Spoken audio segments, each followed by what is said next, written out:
Buen día, hermanos, ¿cómo están? Bendecido domingo, bendecido culto de alabanza y de adoración a nuestro Señor. Y qué bueno poder compartir nuevamente con ustedes una porción de la palabra, que podamos compartir el mensaje en este día domingo. Así que hoy quisiera compartirles una parábola cortita, son 4 versículos nada más, que nos habla un poco de cómo tenemos que actuar en nuestra vida, cómo tenemos que actuar en nuestra relación con el Señor, cómo tenemos que obrar de acuerdo a sus peticiones y de acuerdo a lo que se nos manda. Y entra en juego un poco nuestra obediencia y también nuestras ganas por ahí.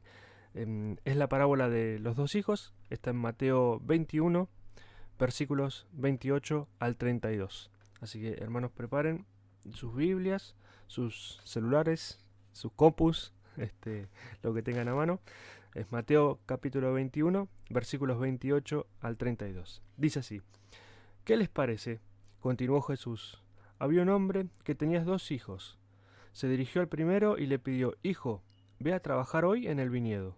No quiero, contestó, pero después se arrepintió y fue. Luego, el padre se dirigió al otro hijo y le pidió lo mismo. Este contestó: Sí, señor, pero no fue. ¿Cuál de los dos hizo lo que su padre quería? El primero, contestaron ellos. Jesús les dijo: Les aseguro que los recaudadores de impuestos y las prostitutas van delante de ustedes hacia el reino de Dios.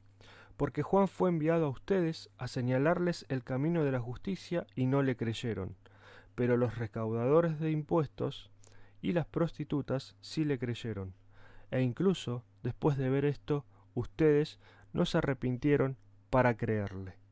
Bueno, vamos a comenzar un poquito con el contexto, ¿sí? Dónde es que está ubicada esta parábola y también porque el comienzo, en versículo 28, se nos dice: continuó Jesús. ¿De dónde continuó Jesús? Pero bueno, en primer lugar, Mateo pone este texto con otras 2 parábolas, que las tres nos hablan del rechazo de Cristo de aquellas personas que debían haberlo aceptado. ¿Sí? Es esta parábola, es la parábola de los labradores malvados y la parábola del banquete de bodas. Previo a esto, que es de donde viene continuando Jesús, ¿sí? Continúa la conversación que viene desde el versículo 23, que es cuando Jesús está en el templo y está enseñando. Los fariseos y los ancianos del pueblo, los sacerdotes, le dicen: ¿con qué autoridad haces esto? ¿No? Es básicamente decirle ¿quién sos, Jesús? Nosotros no te dimos la autoridad somos nosotros. ¿Vos quién sos? ¿Quién te dio esta autoridad? Y siempre frente a estas preguntas y siempre a estos cuestionamientos siempre hay cuestionamientos sobre la autoridad de Jesús, de los fariseos, de los sacerdotes, de los expertos de la ley, y Jesús siempre responde con una pregunta, ¿no? Entonces es Jesús quien después los pone en duda a ellos o les hace alguna pregunta para largar alguna enseñanza. Y en esa ocasión eh, Jesús le pregunta acerca del bautismo de Juan, si era del cielo o no era del cielo. Entonces ellos no saben qué responder y terminan en el versículo 27 diciendo que, bueno, si no lo saben, yo tampoco les voy a decir con qué autoridad hago esto. Entonces ahí continúa con la parábola de los 2 hijos y ahí empieza un poco a hacer el juego entre quiénes son los que están en el camino, cómo es que se acercaron y quiénes son los que no hicieron o no están haciendo, no están mostrando frutos de arrepentimiento de estar en el camino de Dios. Entonces Jesús plantea 2 posiciones, ¿sí? El no pero sí y el sí pero no. Aquellos que dicen no pero después van, y los que dicen sí pero después no van. La respuesta correcta, ¿cuál es? ¿Y por qué la respuesta correcta para ese contexto y para ese tiempo es el no, pero sí? ¿Por qué? Porque en la tradición hebrea, ¿sí?, las obras tenían prioridad sobre las palabras. O sea, lo que uno podía decir no era, digamos, parte del compromiso en ese tiempo, sino más bien lo que después terminaba obrando, terminaba actuando.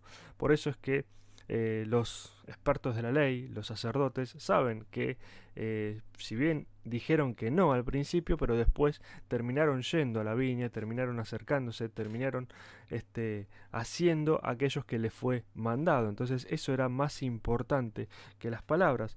Y esto también evoca a Proverbios 10:19, que dice: el que mucho habla, mucho yerra, o en las muchas palabras no falta el pecado. Entonces, aquellos que se van de muchas palabras, hay pecado ahí, y es mejor que se hagan todo por obras. Recordemos que en la tradición judía hay que seguir ciertas pautas, ciertos pasos, ciertos ritos para poder acercarse al reino de Dios. Sin embargo, todas estas cosas son las que alejan digamos, se hace demasiado religioso, demasiado legalista, que nos termina o los termina alejando de la presencia de Dios. ¿Qué es lo que pasa con los que dicen sí, pero no? Que básicamente son ellos mismos, ¿sí? ¿Por qué? Y Jesús lo aclara más adelante, que los que están en el no, pero después porque se arrepintieron, fueron a la viña a trabajar, ¿sí? Y ahí se encausan los recaudadores de impuestos y las prostitutas, ¿sí? Son todos aquellos marginados de la época, como también podrían ser los leprosos, los endemoniados, los enfermos, todas esas personas que están al margen de toda la religión sacerdotal de ese tiempo, que están por fuera de todas las élites religiosas de Jerusalén. Entonces, o más bien de Jerusalén, sino del pueblo de Israel, están fuera de todo eso. Entonces es como que ellos son los primeros, son los que realmente se arrepienten y luego van y lo hacen. Y los que están del lado del sí pero no son netamente los religiosos, son netamente los que en su momento le dijeron que sí al Señor, dijeron sí vamos a estar en el camino, o sí vamos a ser maestros de la ley, supongamos, ¿no?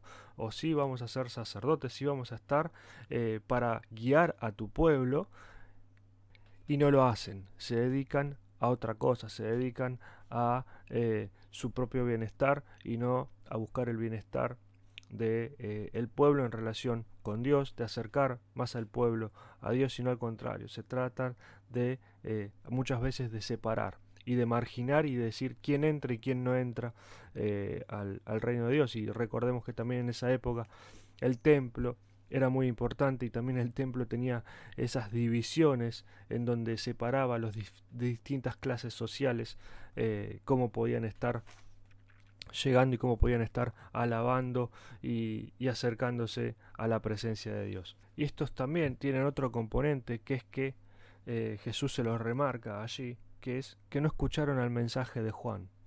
Los otros sí pueden haber escuchado el mensaje de Juan, en ese caso no hicieron caso omiso, pero después dejaron que penetre en el entendimiento, que vaya trabajando en el entendimiento y en el corazón, y digan que sí. Pero ellos, aún conociendo todas las cosas de Dios, hicieron caso omiso al mensaje de Juan, lo que agrava un poco más a esta situación, ¿sí? Y acá aparece un contraste entre quiénes son los justos y quiénes son los pecadores, ¿sí? Sí, ¿cómo puede ser que ahora los justos son los pecadores, son los recaudadores de impuestos y prostitutas, y los pecadores son precisamente los sacerdotes y los maestros de la ley? ¿Pero por qué? Porque no están obedeciendo al mandato del Padre, ¿sí? La diferencia entre ser justo o pecador es obedecer o no obedecer, no importa la condición social. O sea, a ver, si estamos en pecado lo tenemos que dejar de hacer y mostrar ese fruto de arrepentimiento también, pero no es un condicionante, sino que el condicionante o el causal es el obedecer a la palabra de Dios. Cuando obedecemos a la palabra de Dios, ya nuestras cosas, nuestros pecados, nuestra vida va transformando, y se va transformando día en día. Y eso es lo que va mostrando los frutos de arrepentimiento. Y estos textos así me hacen acordar a una canción que, que habla, es una banda de rock cristiana, que es el reino del revés, ¿sí? Y va mostrando cómo todas estas enseñanzas que Jesús da, cómo es que esto es todo dado de vuelta, ¿sí? Lo que el mundo cree en realidad es otra cosa y bueno, la letra de la canción está muy interesante porque va tomando estas diferentes parábolas y va haciendo toda esta comparación y precisamente pasa esto, ¿no? Que los pecadores se convierten en justos y los que se creían justos se convierten en pecadores porque no están obedeciendo a la palabra de Dios. La parábola entonces va dirigida a quienes están en el camino de Dios, pero muestra la diferencia de hacer tangibles los frutos de la fe y del arrepentimiento. ¿Sí? Estamos llamados e invitados al arrepentimiento y dar prueba de ello para que la fe en Cristo siga creciendo día a día y transformando nuestra vida. Ya en el discurso o en la predicación de Juan el Bautista en Mateo capítulo 3, ya él está diciendo, arrepiéntanse porque el reino de los cielos está cerca. Y en el versículo 8 dice, produzcan frutos que demuestren arrepentimiento.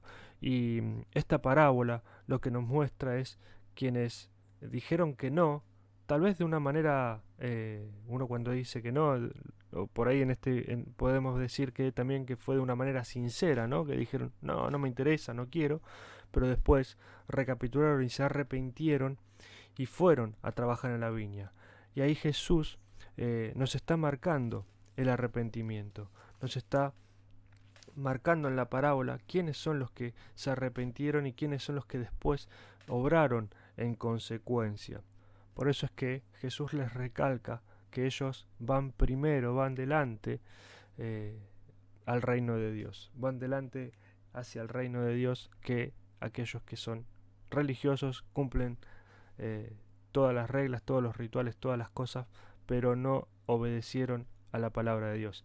Y muchas veces, si bien acá se nos habla del hacer y del obrar, o podemos ver que está intrínseco eso por la cultura hebrea, pero el obrar y el hacer no es solamente como lo que los ritos y las cosas que los judíos hacían o los mandatos que los judíos hacían para intentar agradar a Dios, sino que es precisamente mimetizarse y hacerse uno al lado del otro del más necesitado.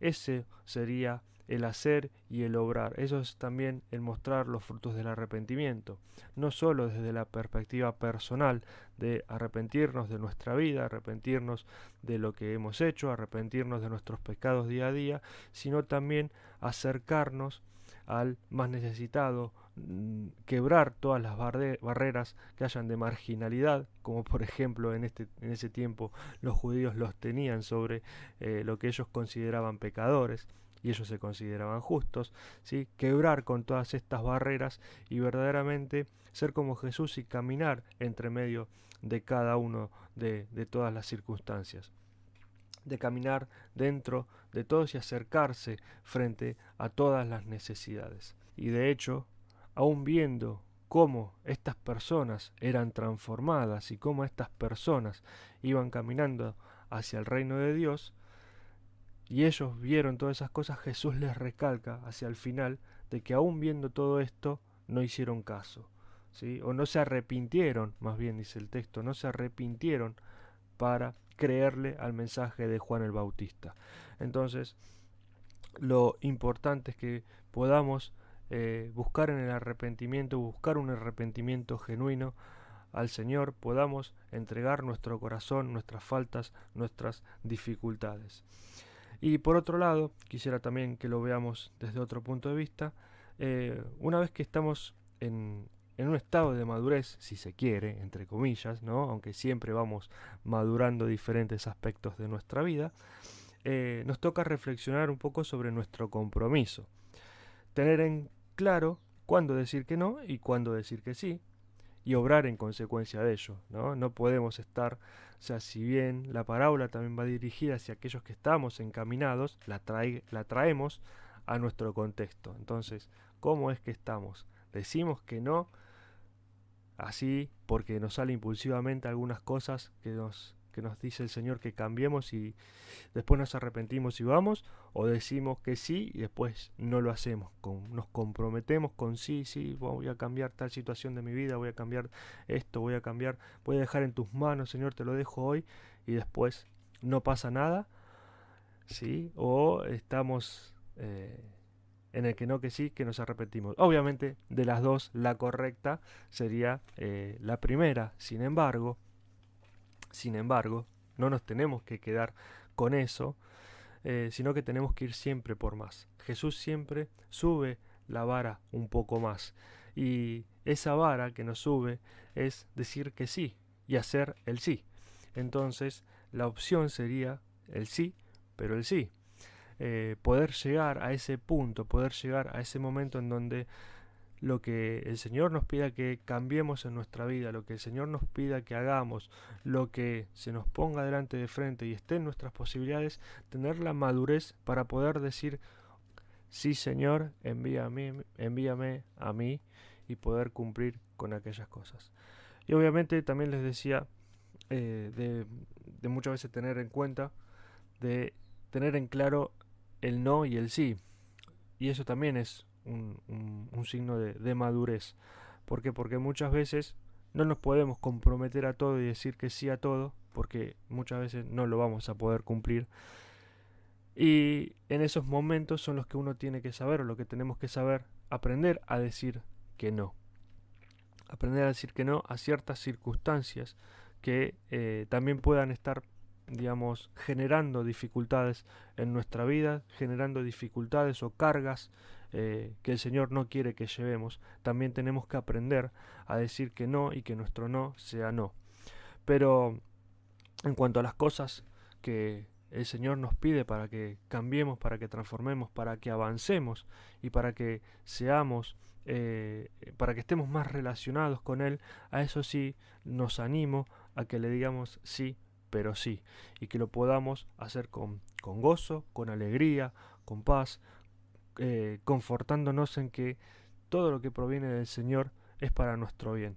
Todo lo que proviene del Señor es para darnos una enseñanza nueva, para darnos claridad, para darnos luz, porque sabemos que su Espíritu Santo es el que nos guía y nos dirige y nos instruye a toda la verdad.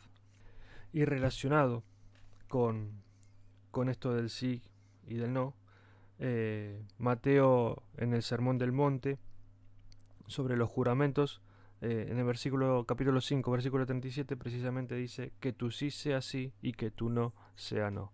Entonces, que podamos pedirle al Espíritu Santo, podamos pedirle dirección al Señor para poder saber decir cuándo no, cuándo sí, y que el sí sea un sí rotundo, certero, y que podamos seguir creciendo en la gracia del Señor y que podamos seguir creciendo y caminando y haciendo este recorrido de fe, este recorrido de arrepentimiento y este recorrido hacia el reino de Dios. Así que, hermanos, muchísimas gracias y Dios los bendiga grandemente y que tengan un excelente domingo.